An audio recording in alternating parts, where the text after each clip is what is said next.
This video is sponsored by AbkonCore.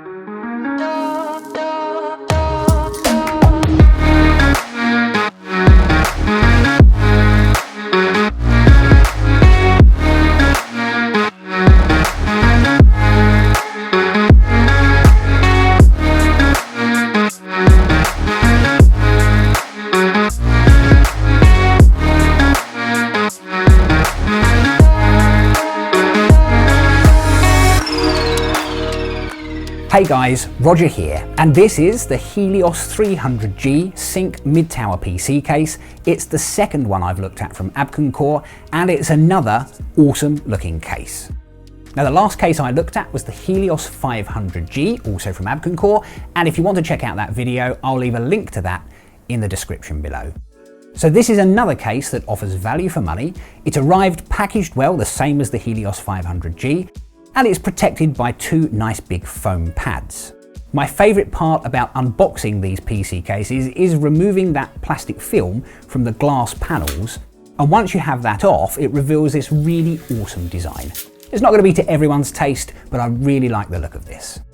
The case comes with a user guide, all of the screws you'll need, cable ties, a couple of expansion slot covers, a cleaning cloth for cleaning the glass panels, and a remote control that can be used to control the RGB in the case. So it's another mid-tower PC case, and it comes with 420mm fans pre-installed. There are 3 at the front of the case and 1 at the back. Now these are the 120mm Hurricane Spectrum fans, and AbkonCore say there are over 61 different modes to choose from. You can cycle through all of the different modes using the button on the top of the case, but the remote control gives you lots of options for controlling the type of effect, the speed of the effect, and also the speed of the fans. Now there are 2 fan speeds to choose from, low or high, and you can quickly switch between both modes by pressing the fan speed button on the remote control. Now the other thing I wanted to point out here is that if you don't like crazy fast patterns and colours, well, you can actually set all of the RGB to 1 colour, and you can also turn it completely off. Adding more fans is easy too. You simply connect them to the control hub that comes with the case, and it literally takes a few seconds.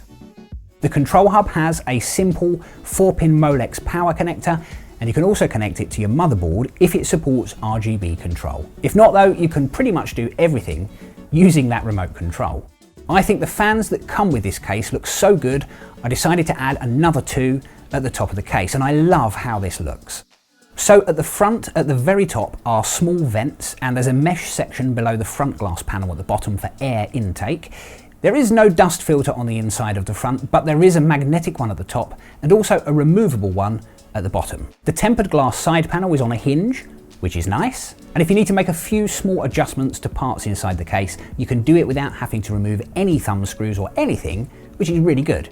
And you can remove that glass panel completely simply by lifting it up, which of course is very helpful when you're putting a build together or you're changing major parts inside the case. Along the top edge at the front you get 3 USB ports, one of them being USB 3.0, a 3.5mm headphone and mic socket, the LED or reset switch, and the power button. On the inside of the case there is space for ATX, micro ATX and mini ITX motherboards, and there's a fair amount of space for fans and radiators too. The front of the case supports 320mm fans, but you could instead install 240mm fans at the front, and there's space for 220 or 240mm fans at the top, and 120mm fan at the back, and also at the bottom below the graphics card there's space for 2 120mm fans. You could also install a radiator, and there are a few different options around the inside of the case. There is space for CPU coolers up to 158mm and graphics cards up to 355mm, and if your graphics card is fairly long, there's also a built-in support pole. When it comes to power supplies, there's clearance for up to 233mm, and I'm actually using AbkonCore's Tenergy 700-watt power supply, which is 80+ bronze certified, and that simply means that this power supply has more than 80% energy efficiency.